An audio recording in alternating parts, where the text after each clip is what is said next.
Case का आरोपी police के लिए पहेली बना हुआ है और गिरफ्तारी के बाद आफताब से पुलिस हिरासत में पूछताछ हुई। फिर पॉलीग्राफ टेस्ट और नार्को टेस्ट में आफताब से सैकड़ों सवाल किए गए, लेकिन हर बार वो बड़ी सावधानी और बड़े आराम से हर सवाल का जवाब देता रहा।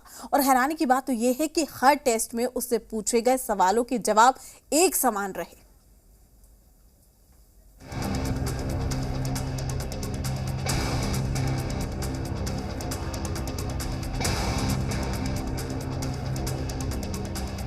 गिरफ्तारी के बाद पुलिस पूछताछ,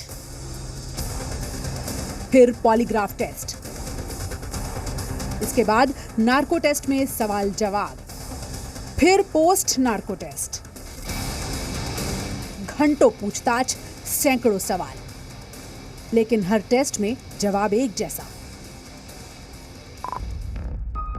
ये वो पहेली है जिसने श्रद्धा मर्डर केस में अपने सपनों का बिजनेस शुरू करने के लिए आपको कोई भी बैंक बिजनेस लोन नहीं दे रहा। बिजनेस लोन लेने का सीक्रेट जानना चाहते हो तो फ्रीडम ऐप को अभी डाउनलोड कीजिए। पुलिस को अब उलझा दिया है। श्रद्धा के मर्डर के आरोपी आफताब ने जिस चालाकी से पॉलीग्राफ टेस्ट से लेकर नार्को टेस्ट तक सवालों के जवाब दिए हैं, उसने पुलिस को हैरानी में डाल दिया है। आरोपी आफताब से जब सवाल किए गए और उन सवालों के जवाब को जब जांच अधिकारी ने मिलान किया तो पता चला कि सभी सवालों के जवाब एक दूसरे से मेल खाते हैं।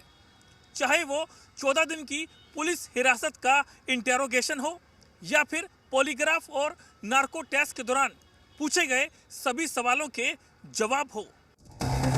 श्रद्धा मर्डर केस की जांच में शामिल अधिकारियों की माने तो आफताब बहुत चालाक है और कभी भी इस मामले में नया मोड़ आ सकता है। अभी तक वो पुलिस की हर बात मान रहा है, जैसे कि जांच में सहयोग करना, पॉलीग्राफ और नार्को टेस्ट के लिए बिना किसी सवाल के राजी हो जाना। पुलिस को उसके इस इतने अच्छे बर्ताव पर संदेह हो रहा है।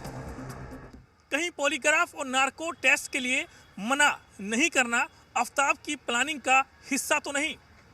पुलिस को शक है कि शायद आफताब खुद भी टेस्ट करवाना चाहता था ताकि जवाब में ऐसी कहानियां बना सके जिससे कि सबूतों की तलाश में जुटी पुलिस उलझ कर रह जाए। पुलिस सूत्रों के मुताबिक पूछताछ के दौरान आफताब को सवालों से परेशान होना चाहिए था, लेकिन वो बहुत ज्यादा कॉन्फिडेंट दिखा। उसने सारे सवालों के जवाब बहुत तेजी से दिए और बड़े आराम से दिए, इसलिए ऐसा लग रहा है कि उसने पहले से सारे सवालों के जवाब सोच रखे थे। पॉलीग्राफ और नार्को टेस्ट में साइकोलॉजिकल डिपार्टमेंट के एक्सपर्ट्स मौजूद थे। एफएसएल सूत्रों के मुताबिक इन एक्सपर्ट्स को ये लगता है कि आफताब स्प्लिट पर्सनालिटी होने का ड्रामा भी कर रहा है।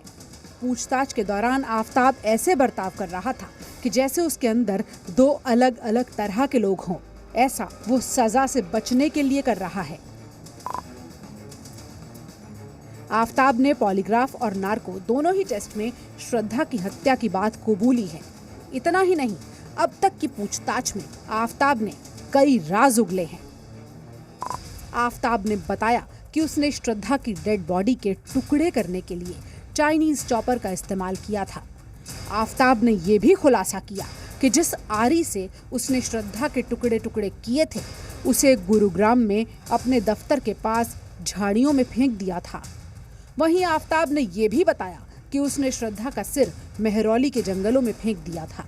उसने ये भी कबूला था कि पहचान छिपाने के लिए उसने श्रद्धा के चेहरे को जला दिया था। उसने ये भी कबूल किया है कि हत्या के बाद शव को ठिकाने लगाने के तरीकों के लिए उसने इंटरनेट पर सर्च किया था। दिल्ली पुलिस को शक है कि जब सितंबर-अक्टूबर में आफताब को मुंबई पुलिस ने पूछताछ के लिए बुलाया था, उस वक्त भी श्रद्धा के कुछ बॉडी पार्ट्स उसके दिल्ली वाले फ्लैट में मौजूद थे। पुलिस को अभी तक श्रद्धा का सर नहीं मिला है। इसके साथ ही उसके शरीर के अन्य हिस्सों के साथ उसकी तलाश जारी है। आफताब की निशानदेही पर अभी तक 13 हड्डियां बरामद की गई हैं, जिसे पुलिस ने फॉरेंसिक और डीएनए जांच के लिए भेजा है। पुलिस सूत्रों के अनुसार श्रद्धा की डीएनए रिपोर्ट अगले हफ्ते तक आएगी। आफताब के घर से बाथरूम, किचन के अलावा बेडरूम से भी खून के धब्बों के सैंपल मिले हैं। इन्हें जांच के लिए भेजा गया है। अगर ये खून इंसान का होता है तो पुलिस डीएनए मैचिंग के लिए श्रद्धा के पिता को दिल्ली बुला सकती है। वहीं इस मामले में पुलिस ने भी अब तक कुछ और सबूत जुटाए हैं। पुलिस ने श्रद्धा के फोन की CDR यानी कॉल डिटेल रिकॉर्ड्स की रिपोर्ट निकाली है। दिल्ली पुलिस के सूत्रों की माने तो रिपोर्ट्स के मुताबिक श्रद्धा के फोन की लास्ट लोकेशन 18 और 19 मई को मेहरौली के छतरपुर में थी। सूत्रों के मुताबिक मर्डर के बाद भी आफ्ताब ने श्रद्धा का फोन अपने ही पास रखा था। मुंबई पुलिस ने जब आफ्ताब को पूछताछ के लिए बुलाया था तभी भी फोन उसी के पास था, जिसके बाद उसने उस मोबाइल फोन को मुंबई के ही एक समुद्र में फेंक दिया था। पुलिस को श्रद्धा के मोबाइल और मर्डर वेपन की तलाश अब भी है। वहीं पुलिस श्रद्धा के DNA रिपोर्ट के साथ साथ नार्को टेस्ट के नतीजों का भी इंतजार कर रही है। इसके बाद आने वाले दिनों में दिल्ली पुलिस आफ्ताब के दिमाग को पढ़ने के लिए और भी टेस्ट करवा सकती है। सूत्रों के मुताबिक आफ्ताब की नार्को टेस्ट बेनतीजा रही तो पुलिस आफ्ताब की ब्रेन मैपिंग करने की सोच सकती है। हालांकि इसके लिए पुलिस को कोर्ट से अनुमति लेनी पड़ेगी। क्योंकि आफ्ताब फिलहाल तिहाड़ जेल में बंद है, वहां आफ्ताब ने तिहाड़ जेल प्रशासन से उपन्यास मांगे, जिसके बाद जेल अधिकारियों ने शनिवार शाम को उसे द ग्रेट रेलवे बाजार और बाय ट्रेन टू एशिया किताबें उपलब्ध कराई। द ग्रेट रेलवे बाजार बाय ट्रेन थ्रू एशिया अमेरिकी उपन्यासकार पॉल थेरेक्स का यात्रा वृतांत है। जेल अधिकारियों के मुताबिक ये किताब आफ्ताब को इसीलिए दी गई है क्योंकि ये अपराध पर आधारित नहीं है और इसे पढ़ने के बाद आफ्ताब खुद को या किसी अन्य को नुकसान पहुंचाने के लिए प्रेरित नहीं हो सकता। किताब पढ़ने के अलावा जेल में आफ्ताब शतरंज खेलकर भी समय बिता रहा है।